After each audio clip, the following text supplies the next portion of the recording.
O texto diz assim: Senhor, tu me sondas e me conheces, sabes quando me assento, quando me levanto, de longe penetras os meus pensamentos, esquadrinhas o meu andar, o meu deitar, e conheces todos os meus caminhos. Ainda a palavra não me chegou a línguas, e tu, Senhor, já a conheces toda. Tu me cercas por trás e por diante, e sobre mim pões a mão. Tal conhecimento é maravilhoso demais para mim, é sobremodo elevado, não posso atingir. Para onde me ausentarei do teu espírito? Para onde fugirei da tua face? Se subo aos céus, lá estás. Se faço a minha cama no mais profundo abismo, lá estás também. Se tomo as asas da alvorada e me detenho nos confins dos mares, ainda lá me haverá de guiar a tua mão e a tua destra me susterá. Amém. Deus abençoe o texto que lemos para a nossa edificação nessa manhã. Irmãos, esse é um salmo de Davi. E aqui o salmo fala dos três principais atributos de Deus, que são incomunicáveis. Ele fala sobre a onisciência, a onipresença e a onipotência de Deus. Esses atributos de Deus revelam aquilo que Deus é. E conhecer os atributos de Deus nos faz também entender o cuidado e a providência de Deus na nossa vida. E aqui no verso 5, o salmista diz assim: tu me cercas por trás e por diante, e sobre mim pões a mão.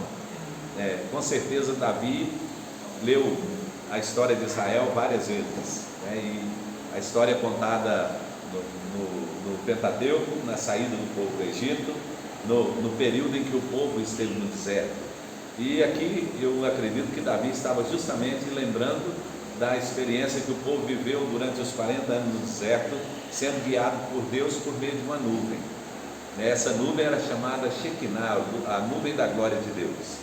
E a nuvem tinha uma característica, uma função importante. Durante o dia ela era nuvem, à noite ela se transformava numa coluna de fogo. E aí o salmista aqui relata dizendo assim, que tu me cercas por trás e por diante, e sobre mim pões a mão. Então, quando ele pensou sobre eles, ele estava pensando no cuidado de Deus com o povo de Israel durante o dia e durante a noite. Durante o dia, a nuvem não apenas os guiava, porque onde a nuvem ia, a direção, o povo deveria caminhar. Então era a direção de Deus para a vida do povo no deserto, e Deus sempre nos dá a sua direção. E a direção de Deus, ela se revela nesse cuidado e na ação do Espírito Santo, mostrando o caminho, nos direcionando no caminho dele para a nossa vida dia a dia. E essa nuvem guiava o povo no caminho, mas também protegia do calor do sol no deserto. Então era uma proteção, ela guiava e protegia. E à noite, quando a nuvem se transformava numa coluna de fogo, se a nuvem estivesse parada, ela aquecia o acampamento. E se ela estivesse andando, ela vinha por trás do povo, tanto para iluminar o caminho, para que eles pudessem caminhar, como também para proteger dos inimigos que vinham atrás, que pudessem atacá-los. Então, Davi fala aqui desse cuidado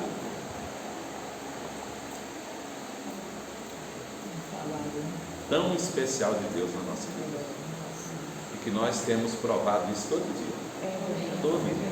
Por isso, irmãos, nós estamos aqui hoje, para adorar o Senhor, bendizer o Senhor, reconhecer a misericórdia e a bondade de Deus na nossa vida. Vamos orar? Vamos falar com o Senhor. Pai, nós queremos, Senhor, te agradecer pelas bênçãos que o Senhor tem derramado em nossas vidas.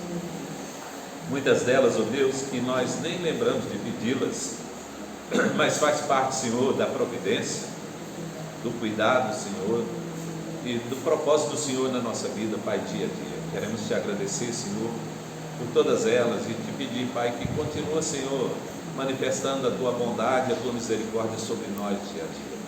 Queremos te agradecer, Senhor, pelas respostas de oração, pelas bênçãos que nós temos recebido, Senhor, quando clamamos a Ti, o Senhor tem nos atendido, Pai. Então, lembramos dos nossos irmãos por quem nós estamos orando, Pai. Queremos te agradecer pela vida do Hernani, Senhor, pela melhora, Senhor, que ele teve, e pedir que o Senhor continue abençoando a vida dele, Senhor, restaurando por completo a sua saúde. Abençoa também, Senhor, consolando, confortando os irmãos que estão sofrendo. Lembramos, Senhor, da nossa irmã Dona Santa, da família dela, Senhor, que sofre com a perda da ente querida, e queremos pedir, Senhor, que consola o coração deles. também pedimos, Pai, continua falando ao nosso coração por meio da Tua palavra, Senhor. Amém. Obrigado também, Senhor, pela mãe de Aline, que agora já está em casa. Obrigado também, Senhor, pela graça do Senhor que tem sustentado, Senhor, nossa igreja e abençoado nossas vidas. Por isso nós te louvamos nessa manhã, te adoramos e oramos, Pai, em nome de Jesus, nosso Senhor. Irmãos, antes de nós nos dividirmos, eu só queria dar alguns avisos para os irmãos, né? Primeiro, que nós teremos uma reunião do conselho agora, após a escola dominical. E nessa reunião, nós temos a sugestão de líderes e de ministérios, professores da escola dominical, em que o conselho estará avaliando, né? E nós fizemos a sugestão da seguinte maneira: nós colocamos apenas os líderes, tá? E aí as pessoas que quiserem fazer parte do ministério, elas estarão agregando ao ministério para ajudar, tá? Mas nós colocamos só os líderes para não pôr uma lista grande, né? Porque às vezes, por exemplo, o Ministério de Oração tem visitação, tem um grupo enorme de pessoas, né? Então nós colocamos só os líderes, tá? E hoje à noite nós iremos anunciá-los e dar posse a eles. Também hoje à noite nós estaremos ordenando e investindo nos cargos dos presbíteros e os diáconos que foram eleitos e reeleitos, tá? Hoje no culto à noite. Então, se os irmãos quiserem convidar amigos, né? Aí, e vizinhos, colegas, né? Porque hoje será um dia, um culto bem festivo, né? E com a graça de Deus nós teremos aí a ordenação de um novo presbítero e novos diáconos para compor o quadro e ajudar-nos aí. Bem?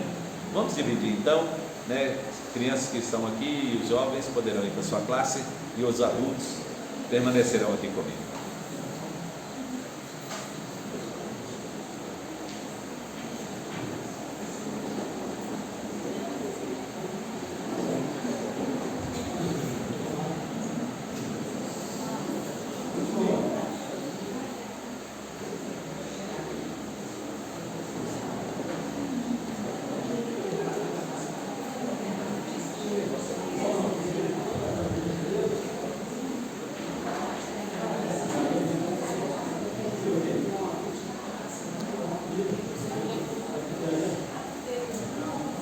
Irmãos, vamos abrir nossas Bíblias na carta de Paulo aos Romanos. Carta de Paulo aos Romanos, capítulo de número 2.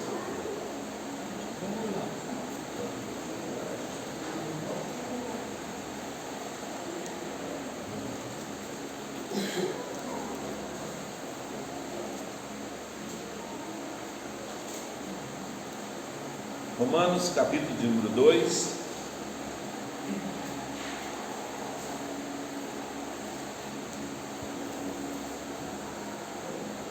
versículo 5 e até o versículo 7.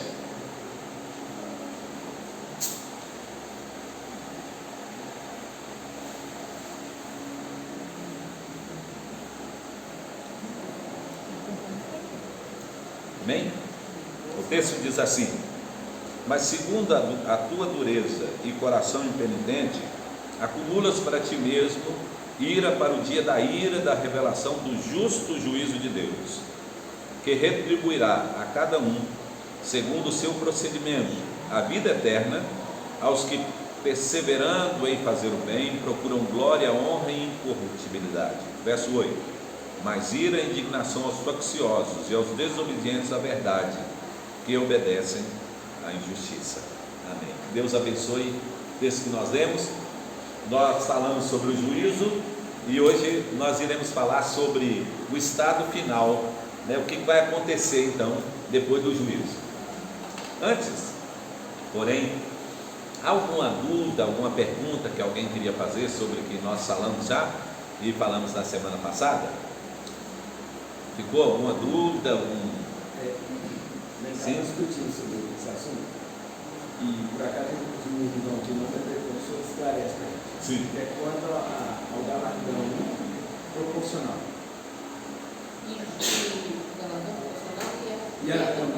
E a pena proporcional. Isso. Tá.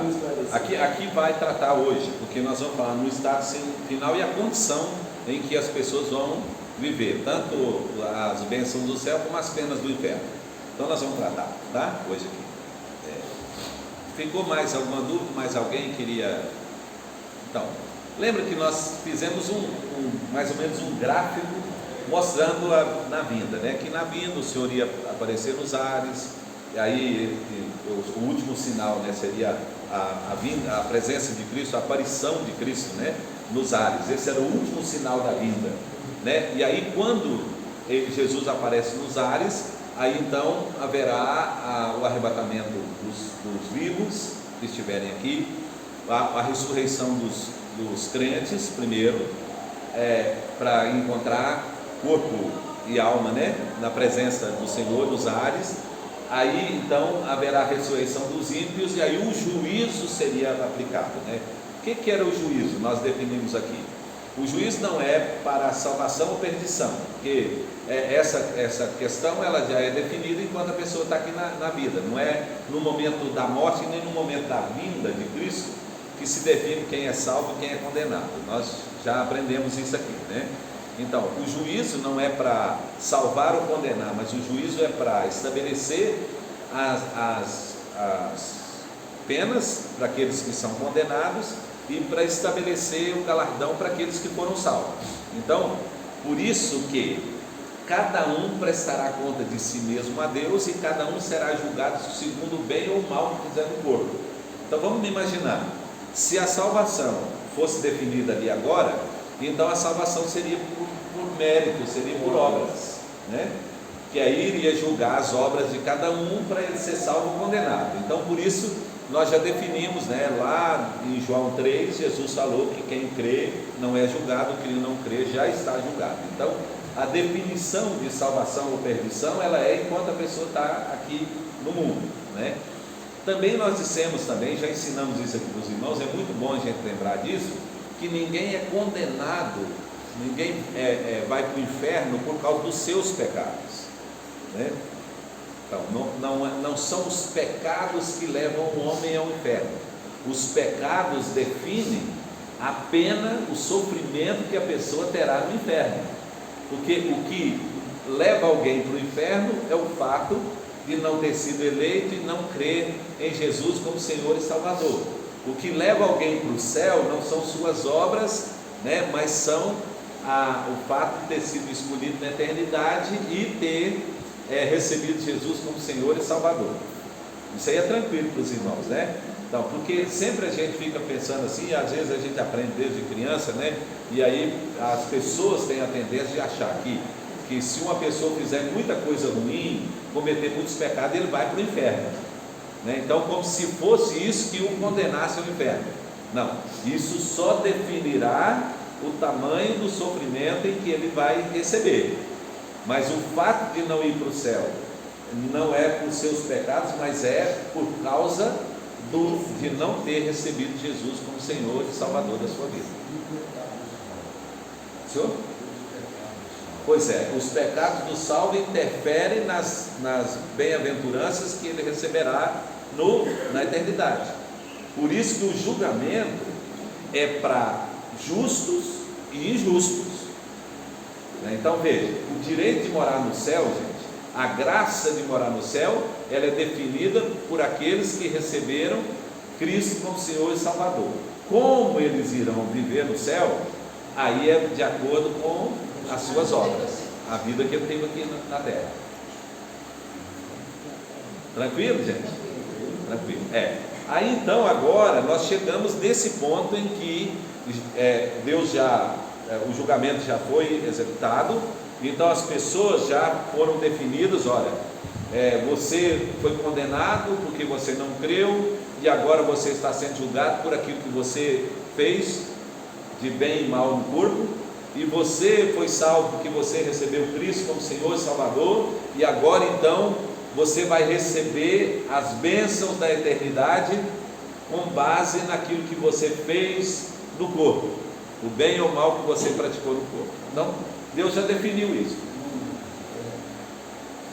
Eu não lembrarei mais, serão lançados nas profundezas do mar. Sim. Porém, depois de sal, esses são os antigos, mas os pecados da terra de sal. Sim. Depois de sal. Esses aí, eles que interferem. Então, com muita bênção. isso. Paulo falou que na sua tolerância Deus deixou impune os pecados anteriormente cometidos, né? E aí não tem nenhuma condenação sobre eles, né? Então, porque Deus já perdoou em Cristo, por eles, já pagou na cruz, né? Porém, veja bem, porque pecados, gente, lembra que nós definimos pecados? Nós definimos pecado da seguinte maneira: nós temos pecados natureza e nós temos pecados atos, atitudes, né?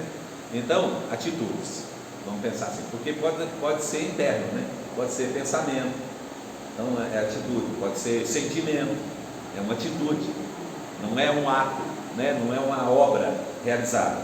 Então, por exemplo, orgulho, vaidade, presunção, né? Pensamento ruim, né? Tudo isso aí são internos, pecados internos, que é pecado da natureza.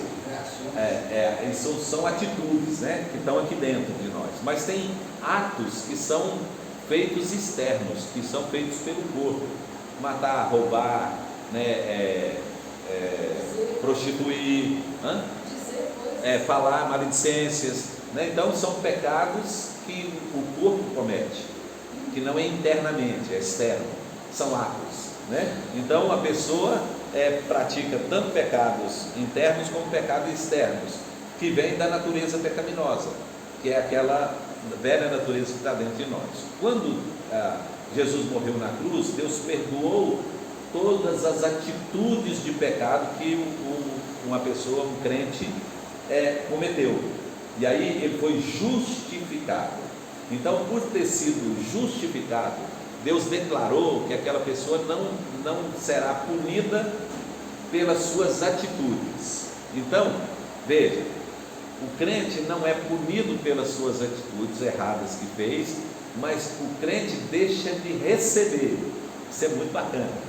Pensa aqui comigo, quer ver? Veja, esses dias eu estava vendo uma mulher conversando com um pastor, ele até é espanhol, ou não sei se é argentino, assim, conversando com ele. E aí ela virou e falou assim: e se você morrer e não tiver céu? Não tiver nada disso que você está falando, né? Aí ele falou: então vamos fazer o seguinte, vamos conversar aqui. Primeiro, se eu morrer e não tiver nada disso que eu pensei, o que eu perdi? Aí ela virou e falou assim: não sei. Ele falou assim: nada, porque não tinha nada para perder. Se não tinha céu, né? Não tinha bênção, não tinha Deus, não tinha nada disso, eu não perdi nada, porque não tinha nada para perder. Aí ele virou para ela e disse assim: e você, se tiver tudo isso? Aí ela falou assim: perdi tudo, né? Então, assim, veja, o crente, ele não é punido, ele deixa de receber o plus a mais. Então ele está na condição, numa condição. O que ele tem hoje no céu? Então, por enquanto ainda nada no céu. Por enquanto, ele não tem nada no céu ainda, porque o céu, para o crente que está vivo, né? Ele está vivo, tá? O céu para o crente que está vivo ainda não é uma realidade de experiência, né? Certo? Só o que morreu que já está gozando do céu, mas o que está vivo aqui, ele não tem ainda essa experiência de céu, de receber do céu. Mas ele não acontece e perder a comunhão. Não. Em vida? Veja, também, boa pergunta, seu Jean, boa palavra. Vamos pensar, gente, o pecado não pode, escuta isso aqui, isso é muito bom. O pecado não pode interferir no nosso relacionamento com Deus. Assustou? Sabe por quê, gente? Vamos pensar. Se o pecado tirar a minha comunhão com Deus, como é que eu vou ter perdão do pecado se eu preciso arrepender e confessar? Se eu não tiver comunhão com Deus? Então o pecado não pode tirar a minha comunhão. O pecado pode trazer tristeza à alma, pode trazer consequências para a minha vida, pode trazer sofrimento para a minha vida, mas jamais o pecado vai tirar de mim a minha relação com Deus. Não pode, porque se tirar, aí eu estou perdido, porque aí eu não tenho como que eu vou orar se eu não tenho comunhão?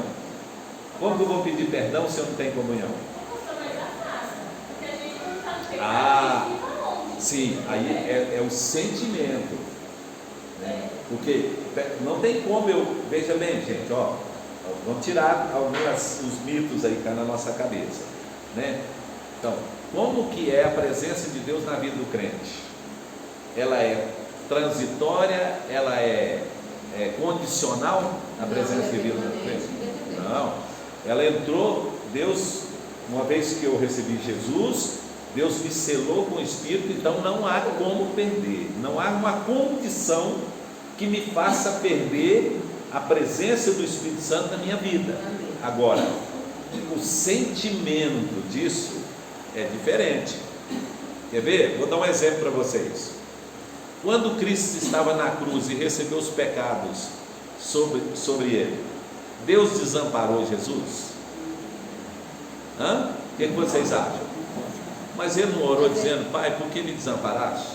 Ele sentiu, né? Ele sentiu, né, dona Nina? O pecado pode nos fazer sentir. Sentir que Deus está distante, sentir que a gente não tem comunhão, mas a realidade não é essa. Pastor, Porque se essa fosse a realidade, nós estaríamos perdidos, gente. e o versículo anterior, o 4, exatamente de Atos 2 que o senhor estava lendo, ele vai falar que é a bondade de Deus que nos conduz ao arrependimento. Se quebrasse essa comunhão, como ele nos conduziria a arrependimento? Então é a nossa relação com Deus que fica Isso. mais de Deus conosco. É porque o sentimento, gente, vamos pensar, o sentimento veja bem, o sentimento pode ser movido pelo Espírito e pode ser movido pela carne. Não pode? Nossas emoções não podem ser movidas pela carne ou não podem ser movidas pelo Espírito de Deus? Então veja, quando eu peco, se é a minha carne que está movendo o meu sentimento, eu posso sentir como se Deus estivesse me abandonado. Exatamente. Como se Deus tivesse me deixado. Mas essa não é uma relação de lá para cá, Não é uma tristeza, gente. segundo Deus, né? Essa não é uma relação de lá para cá. Essa é uma relação daqui para lá. Com certeza. Entendeu? Não é uma relação de Deus para nós, é uma relação, aí é um sentimento de nós para Deus, e não de Deus para nós. E arrependimento pode surgir na vida. Sim, com certeza. E o Espírito conduz ao arrependimento. Justamente porque o Espírito está em nós, no momento em que nós pecamos, Não nos deixa. é que leva ao arrependimento, senão, né, se perderia totalmente. A gente não, dentro desse assunto, a gente não corre o risco de confundir vergonha com arrependimento. Porque o Espírito leva ao arrependimento. Isso gera vida. Isso restaura a comunhão nossa com Deus. Mas quando é só da carne, é só vergonha. A gente quer sair da presença. Talvez mais ainda, Cláudio. Quer ver? A gente pensa que arrependimento, gente, é tentar reparar o mal que foi feito. Não é isso? Então, eu estou arrependido, por exemplo, eu dei um prejuízo para alguém. Eu estou arrependido, então agora eu estou querendo pagar o prejuízo para reparar a perda que a pessoa teve, né? Mas o arrependimento não está ligado à perda, a perda de ou sentimentos ou situações e tal. Arrependimento está ligado ao retorno da relação.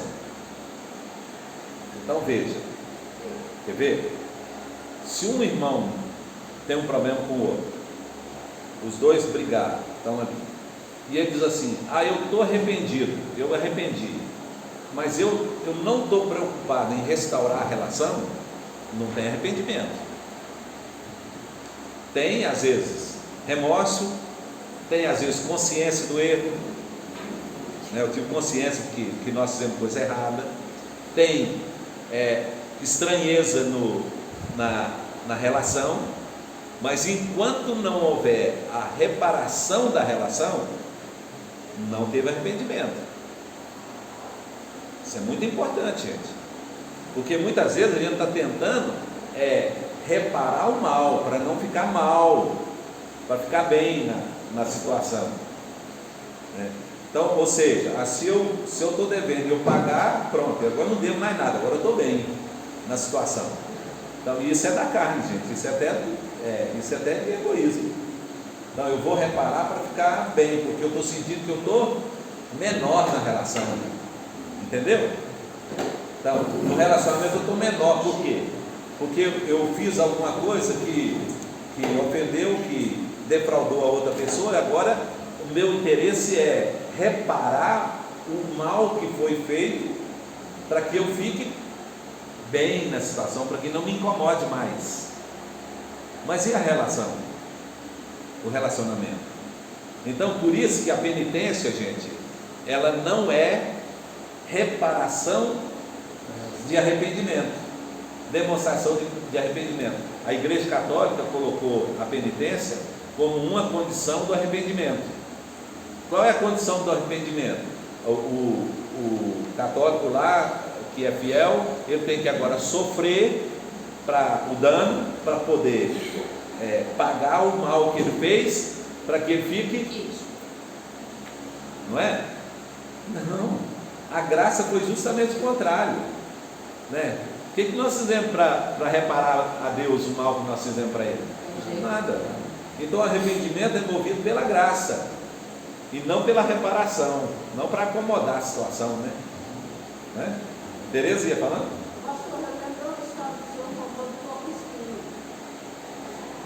Fica mais longe, né, Tereza? Porque às vezes a pessoa fala assim: não, pastor, eu já perdoei, mas eu não quero conviver com a pessoa. Então eu tenho que entender mesmo se perdoa, né? Tá. Agora, eu posso estabelecer limites na relação? Posso estabelecer limite, né? Se o relacionamento vai me trazer uma situação futura que vai repetir, né? Que vai recorrer novamente, então eu posso estabelecer limite. Vamos pensar, eu emprestei dinheiro para uma pessoa, ele não me pagou, aí eu perdoei, certo? Tá bom, você não precisa pagar mais não, tá? Estamos tranquilos, nós dois estamos bem, não, estou com raiva de você não, nós já vamos dar, meu irmão, vem cá, pronto, tá, mas agora se você me pedir dinheiro emprestado de novo, eu não vou emprestar, porque ou eu vou dar o dinheiro, ou então vou virar para ele e falar: não, meu irmão, não vou te emprestar não, porque você vai pegar e não vai me pagar de novo, mas vou ter problema de novo. Então, aí eu estabeleci o quê? Limite, mas eu não cortei relação, ele continua sendo meu irmão, a gente pode encontrar, mas naquelas áreas em que há tendência de novo conflito, então a gente segura. Eu tenho dificuldade de entender o negócio, que a Bíblia fala demais sobre o tempo do Espírito Santo, que o Espírito Santo habita em nós. Existem pecados ocultos e pecados visíveis. Quando isso ocorre, como é que fica? Se o Espírito Santo habita em nós, como é que a gente fica quando alguém perde? Ele mantém o corpo? Sim, o Espírito Santo ele continua mantendo seus dons justamente para promover em nós o arrependimento, senão não haveria arrependimento, não é? Então a ação do Espírito Santo continua em nós, né?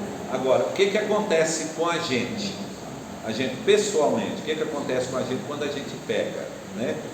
A gente pode não estar sensível ao toque do Espírito Santo, a frieza espiritual. Por isso que Paulo, o escritor de Hebreus, falou que a amargura ela enraiza, né? E ela distancia do Deus vivo. Por quê? Porque ela vai tornando tão insensível o coração, por causa da amargura, que a pessoa vai acostumando com aquela situação e vive naquela condição. E aí o Espírito Santo está aí, por isso que ele diz: se hoje ouvir a voz, não endureça o coração. Então, um coração duro é aquele que o Espírito Santo está tocando e a pessoa não está ouvindo a voz, ou não quer atender a voz, né, do Espírito Santo, porque tornou insensível. O comportamento do cristão, isso influi na tal da consagração. produzir frutos, então se consagra e tal. É possível a pessoa ser usada por Deus através dessa atitude? Pois é, boa pergunta do seu James, né? Vamos pensar. Quer ver? Olha que coisa maravilhosa, gente.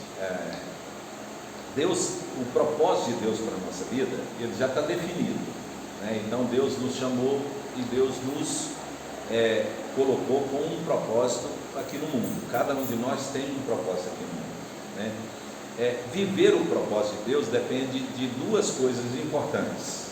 Primeiro, discernimento espiritual, ou seja, entender o propósito de Deus para a nossa vida. Segunda coisa, precisa consagração, entrega. Então veja bem, se eu quero que o propósito de Deus se cumpra na minha vida, e eu não me consagro a Deus, eu não me entrego a Deus, né, na relação com Deus para que isso aconteça, então Deus pode usar meios para que o Espírito Santo me convença disso, né, do que eu estou vivendo, a forma que eu estou vivendo. Quais são os meios? Quer ver? Vou dar um exemplo para vocês. Vocês já viram que tem situações na vida de certas pessoas que assim, uma coisa atrás da outra vai dando errado, né? Uma situação atrás da outra, né? Por exemplo, às vezes vem uma enfermidade, nem sarou aquela enfermidade, já vem outra situação, aí vem uma perda do emprego, às vezes vem uma situação, a pessoa até vira e fala assim: puxa, mas está dando tudo errado para mim. É a maneira que Deus tem para mexer com o coração da gente, para a gente ter discernimento e se entregar para Deus. Enquanto o coração da gente estiver orgulhoso e a gente estiver achando que a gente é que é responsável por fazer as coisas, não vai dar certo, gente, não vai acontecer.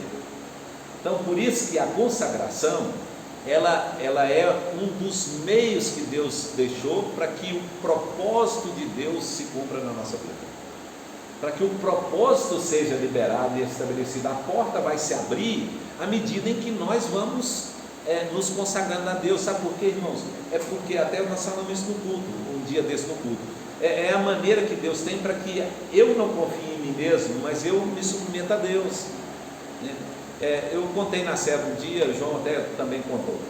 João fez teste para carteira 6 vezes, tomou bomba 5 vezes, e João sabia dirigir. Eu andava na rua tranquila, já tinha tempo que ele estava dirigindo. Colocamos o João na autoescola, chegamos a mudar o João de professor da autoescola, porque ele chegava lá, tomava bomba, né? Aí eu saía com o João, às vezes punha o João dirigir e falava para ele assim: João, você não vai passar. Ele falava: que isso, pai? O professor falou que eu estou ótimo. Eu falei assim: é justamente por isso que você não vai passar, João. Você está confiando demais em você mesmo, você não está esperando em Deus. Aí ele virou e falou assim: que isso, o senhor também coloca as coisas tudo assim. Foi lá, tomou bomba de novo. Quando foi na 6ª vez, João pegou e caiu de joelhos e orou e falou: Senhor, eu não dou conta, se o senhor não agir, eu não dou conta. Foi e passou. Eu falo que Deus trata a gente de acordo com o material que a gente é, né? Quanto mais duro o nosso material, pior é o instrumento que Ele usa para nos quebrar, né? Rebeca foi tentar a carteira, tomou bomba, né, Rebeca? Primeira vez, né? Na 2ª vez, aí já tinha experiência de João, né? Aí eu falei com ela assim: filha, ora, vamos orar, vamos pedir a Deus, não confio em você não, pede 5. Ela foi, tirou a carteira na 2ª vez. Esse exemplo simples, mas assim, gente, o propósito de Deus, ele só vai cumprir na nossa vida se a gente render a Deus, porque o propósito não é nosso, ele é de Deus para nós, né? Porque se fosse nosso, era pela nossa habilidade, nossa capacidade, né? Nossos recursos e tudo. Então, as coisas só vão se cumprir na nossa vida no momento em que nós nos rendemos a Deus. Então, é por isso que crente precisa de consagração, seu João. Porque se não tiver consagração, não vai, velho. Não se afasta de nós. Em momento algum, Senhor. Essa é a maior graça que nós temos. Então, Jesus prometeu, ele disse assim, que aquele que crê em mim, eu e o Pai viremos para ele, faremos nele morada, né? Aí Jesus diz assim: eu estou indo para o Pai, mas eu vou mandar o Espírito Santo para que esteja para sempre convosco. Então, em todo tempo, Essa é uma dúvida mesmo que para na cabeça, né? Porque às vezes a pessoa está com um determinado pecado e ele pensa assim, o Espírito Santo deve pedir licença um pouquinho, deixa eu ir ali até você fazer o que você está fazendo de errado e depois eu volto, né? Não. É a presença do Espírito Santo, irmãos, que nos constrange, é a presença do Espírito Santo que nos revela o pecado, que nos instrui, que nos motiva, né, a gente a arrepender, buscar e querer andar. E as consequências, abrir porta, fechar porta, tudo é um meio que Deus usa para poder segurar a gente. Sabe por quê, irmão? Se Deus liberar, nós nos perdemos assim rapidinho. Se Deus tirar a mão que controla a nossa vida, gente, né, basta você ver. Deus tira a mão que segura um assassino, né? Então, Deus tira um pouquinho a mão e ele faz uma atrocidade tremenda. Não é assim? Porque é da natureza dele, é capaz de fazer, ele tem poder para fazer, né? Ele tem poder de pegar uma arma e sair matando todo mundo. Então, o que controla ele para não fazer? É a mão de Deus, ela que segura. Quando a gente vê uma situação, poderia ter sido pior. Muito pior. Se Deus liberasse, gente, coisa simples, quer ver? Se o animal não tivesse medo da gente, lembra que Deus colocou depois do pecado medo e pavor nos animais? Imagina, irmão, se um elefante não tivesse medo do homem.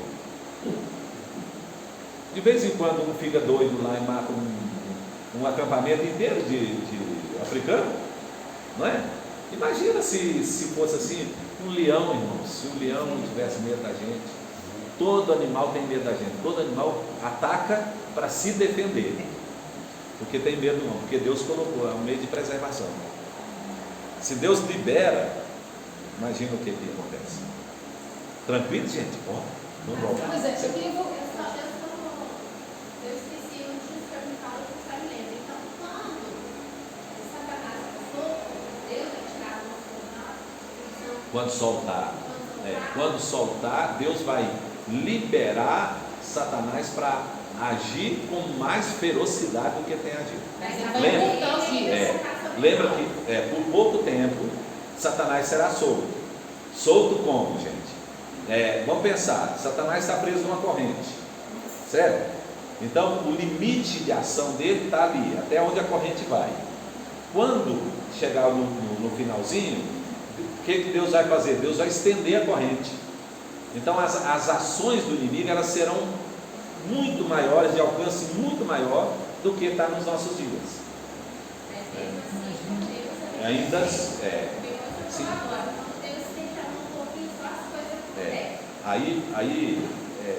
Isa, sim. Aí João viu as almas daqueles que foram mortos na grande tribulação. Então vai morrer muita gente, né, por mão do inimigo, porque Deus vai liberar o inimigo para uma ação maior, e aí então, né, vai acontecer. O propósito é de Deus, o controle é de Deus. Tudo, em tudo. Até a ação do inimigo, porque, gente, essa é uma coisa importante que a gente precisa saber, porque a teologia neopentecostal, ela ensinou que o diabo é um ser autônomo, que compete com Deus, né? Que fica uma força oposta, que está. Deus é o bem e o diabo é o mal, e aí então, e a teologia liberal ensinou isso também, né? Veio lá do Oriente, né? O bem e o mal, né? Lembra daqueles símbolos? Né? Bem e mal, como se fossem duas forças opositoras, né? Não, gente, no plano de Deus não existe isso. Deus diz, eu crio o bem e eu faço o mal. Então o bem e o mal está na mão de quem? De Deus. Então não existe nada no mundo que está desgovernado, gente, né? Não existe nada no mundo autônomo que pensa assim, não, eu posso fazer o que eu quiser. Não, nada.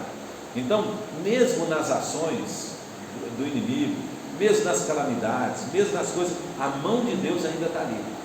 Ele está governando, dirigindo e dando a liberdade para que aquela ação ela seja até o limite que Deus quer, né? E aí a gente vê isso claramente na vida de Jó. Lembra? Pode tocar nos bens, pode tocar na família, mas não pode tocar na vida dele, no corpo dele. Deus limitou. Então Deus permitiu o diabo agir, mas disse, mas só até aqui que você vai. Aí depois, quando foi para colocar a doença em Jó, Deus diz assim, pode colocar a enfermidade, mas não pode tirar a vida. Então quem é que limita? Deus. Gente, isso é precioso demais. Isso é maravilhoso demais. Saber que nada vai acontecer na nossa vida se Deus não permitir, e ainda que aconteça, Deus está no controle.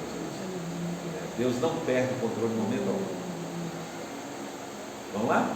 Eu queria voltar. Sim. O senhor falou sobre galardão, o pecado que tira o galardão, e a gente falou sobre perdão e arrependimento. Quando é que esse pecado praticado aqui vai me gerar uma perda eterna, ou se o arrependimento e o perdão liberado aqui cancela essa perda? Tá, é porque, na verdade, a colocação da Ilse é muito boa para a gente explicar. Veja bem, pecados de natureza e pecados de atitudes, do crente, eles foram perdoados na cruz. Então, eles não interferem na nossa salvação e nem na nossa relação com Deus, certo? Agora, quais são os pecados que interferem na relação de galardão com Deus? São os pecados relacionados ao propósito. Então veja, tudo que eu fizer aqui no mundo que estiver obstaculando o propósito, ou que estiver impedindo o propósito no sentido de fazendo para o lado errado, agindo do lado errado, esses tiram de nós o galardão. Então não são, por exemplo, não mentir, falar mal do outro, não pagar uma conta, não é isso que vai tirar o galardão, gente. São os pecados aqui, o bem e o mal praticado no corpo, em relação ao propósito. Então Deus tem um propósito, por isso que é importante, gente. Eu tenho falado muito isso aqui para os irmãos sobre propósito, né? O importante mais é conhecer o propósito. Deus tem um propósito para a minha vida. Eu estou casado com uma pessoa e Deus me colocou ali com um propósito. Deus me deu filhos com um propósito. Então todas as minhas atitudes, todas as minhas palavras, tudo aquilo que eu fizer que estiver fora do propósito vai interferir no meu galardão. Tudo aquilo que eu fizer que estiver impedindo o propósito está fora do galardão. Deus é um exemplo disso, gente. Deus matou Eli por causa do pecado dos filhos dele. Lembra? Mas Deus não matou Samuel por causa do pecado dos filhos. Então Deus agiu com duas medidas. Os filhos de Samuel eram rebeldes, no ponto que o povo virou e falou: não, nós não queremos eles como sacerdote, não. Lembra? Né? E Deus matou Eli por causa dos filhos dele. Por quê, gente? Porque Deus está mostrando que está ligado ao propósito. Os filhos de Eli, o propósito de Deus é que eles viessem a ser sacerdotes no lugar de Levi. Os de Samuel não, o propósito de Deus não era. Então, por isso Samuel não respondeu por esse propósito. E Eli respondeu, porque Eli não preparou os filhos, não corrigiu os filhos que estavam exercendo o sacerdócio de maneira pecaminosa. Está vendo que está tudo ligado ao propósito, gente? Sim, no caso de Jonas. Então Deus interferiu por quê? Porque Jonas estava obstaculando o propósito. Era para você pregar ali, ele pegou o navio para o outro lado. Não é? Então é isso que é importante, isso que a gente não pode perder de vista. Porque olha, às vezes a gente acha assim, que a pessoa que Deus permitiu e colocou do nosso lado, né, ela não ajuda. Ela atrapalha, né? Não, irmão, às vezes é justamente isso, às vezes é justamente para que o seu propósito se cumpra. Deus pôs aquela pessoa na sua vida para o propósito se cumpra. Então, veja, se Deus pôs uma pessoa para viver comigo e eu não vou ser sal e luz na vida daquela pessoa para ela converter, e para ela servir a Deus, e para ela amar o Senhor, eu não estou cumprindo o propósito. Se ela decidir não servir, é um problema dela. Sim. Mas o meu propósito mas ser sal, ser ela luz, não ser pode ver em mim pedra de tropeço, motivo de escândalo. Deus me bota numa empresa para trabalhar. Ao invés de eu ser bênção naquela empresa, eu sou desagregador, eu sou causador de contenda, eu fico falando mal dos outros lá da empresa, falando mal do patrão, eu estou cumprindo o propósito. Mas não, eu estou atrapalhando o propósito. Deus me pôs lá para ser sal e luz naquele lugar. Deus me deu ali para cumprir um propósito. Por isso Deus me deu o serviço. E quando é que Deus tira de lá? Ou se eu cumprir o propósito, Ou se eu não estou fazendo, eu estou fazendo mais mal, então vai ocupar o terreno ali inutilmente? Não, né? Você não vai ocupar ali, não. Eu vou tirar você, botar você em outro lugar, você vai ficar sem emprego um tempo, para você poder aprender, não é? Gente, isso é muito sério. E a gente às vezes leva a coisa assim, como se fosse viver, como se o maior bem na vida fosse viver, não é não, gente. O maior bem na vida não é viver, não. O maior bem na vida é a gente honrar e glorificar a Deus com a nossa vida.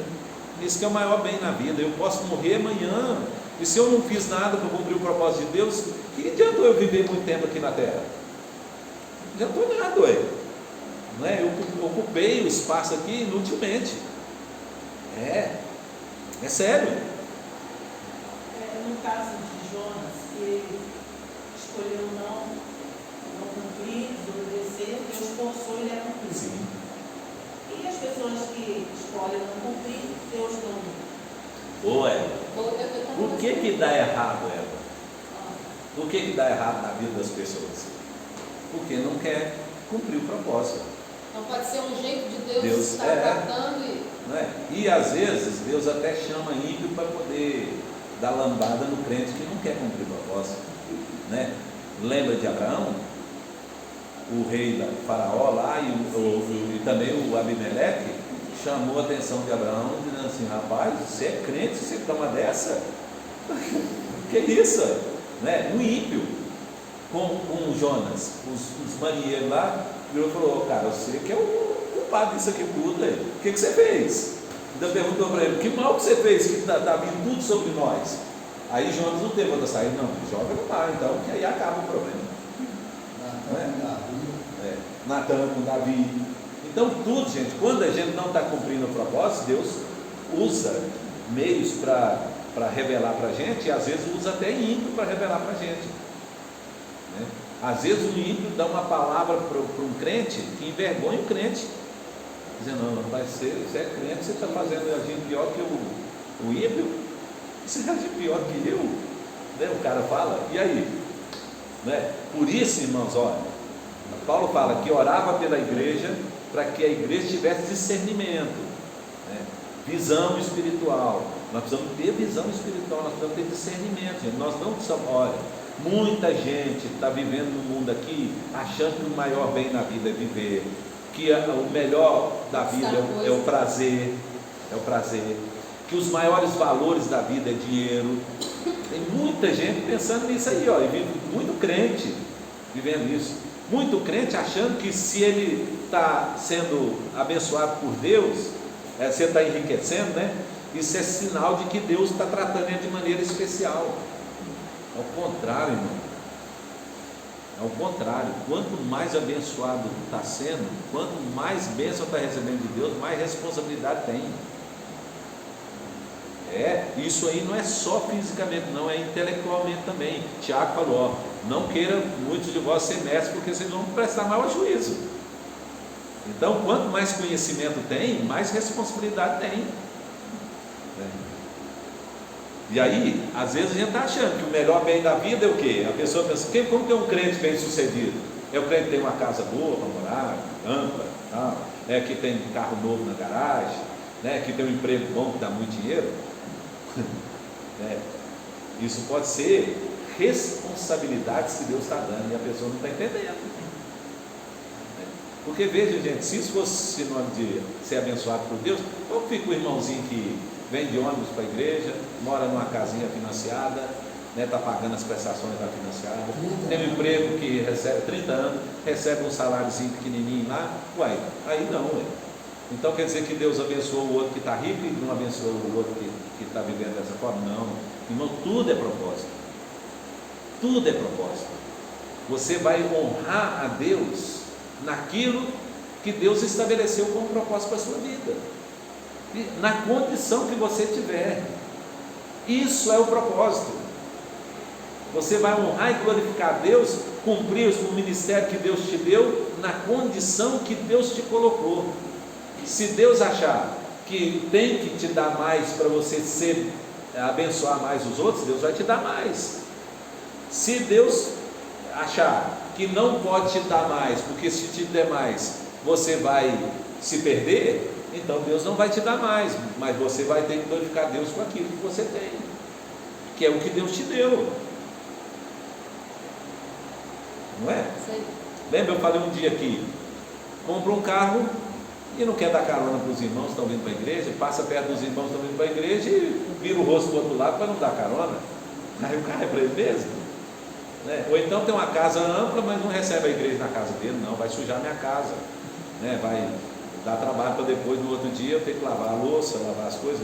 Então, para que Deus deu aquilo? Para você só? Olha o homem lá que colheu em abundância e está pondo no celeiro. Aí a mensagem lá não vale, não? Não é? Então, aí isso a gente tem que pensar, gente. Pois é, um calorzão desse. Os irmãos têm piscina em casa, não chamam ninguém para ir lá para usar a piscina, não é? Num calorzão desse aí, já pensou? Deus dá recurso, uma almoção no domingo lá, comendo ele e a esposa dele sozinho no almoço lá. Nem para chamar um irmão mais simples, né, que não tem tanta condição para estar lá almoçando com ele, comendo aquela comidinha gostosa que Deus deu. Gente, isso é demais. Ó, é a falta de visão, né, leva a gente a viver o mundo ao invés de viver o propósito de Deus. E não existe tamanho de propósito, né, pastor?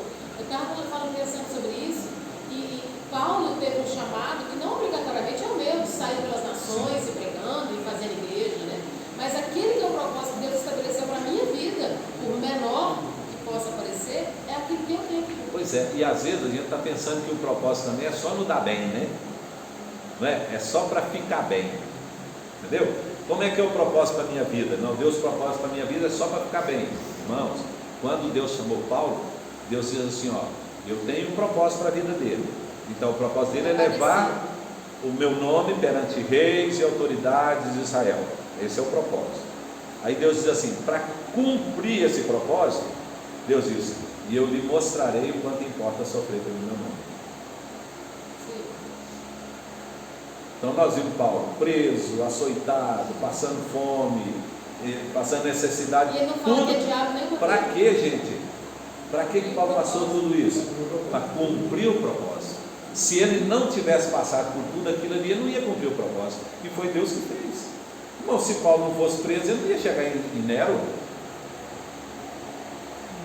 Hoje os irmãos falam assim, o inimigo está ferindo. E aí assim, então, porque nós estamos sempre pensando que para cumprir o propósito nós temos que estar bem, não é? Não, irmãos, às vezes para cumprir o propósito, o irmão tem que morrer de câncer, consumido por um câncer, para cumprir o propósito. E aí, depois lá em cima, o galardão vai ser proporcional, irmãos. Às vezes ele vai ter que enfrentar perda, porque na resposta que ele vai dar nas perdas, ele vai cumprir o propósito. Isso, irmãos, isso é maravilhoso, isso é discernimento que a gente precisa ter. Porque aí Paulo virou e falou assim, ó, de nada eu considero a vida preciosa para mim mesmo, conquanto que eu cumpra o propósito, a vocação que eu fui chamado. Então, se viver ou morrer, Paulo disse, não tem diferença nenhuma. A diferença tem é se eu estou cumprindo ou não o propósito. Aí sim. E aí, gente, veja, a gente olha, eu vou só para terminar, né? Hoje não tem jeito, né? Nós ficamos aqui. Mas foi proveitoso. Às vezes a gente está achando assim, que os relacionamentos, eles são importantes para cumprir o propósito, se eles fizerem parte do propósito. Porque às vezes até deixar certos relacionamentos são necessários para cumprir o propósito. E às vezes é por um tempo, ó. Lembra quando Paulo e Barnabé tiveram problema na viagem? Teve um cara que causou o problema na viagem. Lembra quem foi? Na viagem missionária? Marcos. E Paulo virou e falou assim, não, eu não vou levar ele comigo, porque se eu levar ele comigo, ele vai atrapalhar o propósito. Tá, aí os dois dividiram. Barnabé foi para um lado com Paulo, e Paulo foi com Silas para o outro, e Paulo cumpriu o propósito. Lá no final, aí Paulo disse assim, manda Marcos, agora sim, agora ele é útil para eu cumprir o propósito. Discernimento. Então às vezes tem pessoas na nossa vida que estão trabalhando para cumprir o propósito, aí a gente não pode ficar muito ligado a elas, mas às vezes tem outras que são necessárias para a gente cumprir o propósito, e aí a gente precisa estar ligado, sentar juntinho, né? Então, se aquilo está te impedindo de cumprir o propósito, então tem que descartar. Deixa para lá, fica lá. Né? Mas aqueles que são necessários, a gente tem que estar juntinho, caminhando com eles juntinho, porque eles apoiam, eles ajudam, eles cooperam, né? E o propósito está sendo cumprido. Bom demais, né? Que precioso, né? Tudo isso Deus fez para permanência nossa aqui no mundo. Quando chegar um momento, Deus diz assim: agora vem cumprir o propósito. Aí o outro vai entrar no lugar, na brecha. Amém, gente? Amém. Vamos orar então, vamos agradecer a Deus? Vamos lá. Pai, te louvamos, Senhor, porque para cada um de nós o Senhor tem um propósito, Senhor. E o Senhor tem, ó Deus, revelado a nós, Pai, dia a dia, nos dado, Senhor, sabedoria espiritual, e pedimos, Pai, continua nos dando discernimento para entender, Senhor, qual a razão, Senhor, da esperança que está em nós, ó Deus, e daquilo que o Senhor tem nos chamado, Senhor, para realizar, e que nós possamos ser encontrados, Senhor, como bons dispenseiros, Senhor, da Tua graça, ó Deus, e do Teu amor e da Tua misericórdia. Pai, em todo o tempo, Senhor, que o Teu nome seja honrado e glorificado na nossa vida. Pedimos, Senhor, a Tua bênção para o restante desse dia, ó Deus, pelas atividades que nós teremos ainda, e que o Senhor continue, Senhor, nos usando como instrumento, Senhor, nas Tuas mãos. Te louvamos, Pai, te agradecemos, te exaltamos, Senhor, e oramos em nome de Jesus. E agora, irmãos, que a graça do Senhor Jesus, o amor de Deus, nosso Pai, e a comunhão do Santo Espírito esteja sobre todos nós, hoje e para todo sempre. Amém. Deus abençoe, irmãos, tenham um bom dia e até a noite, se Deus quiser.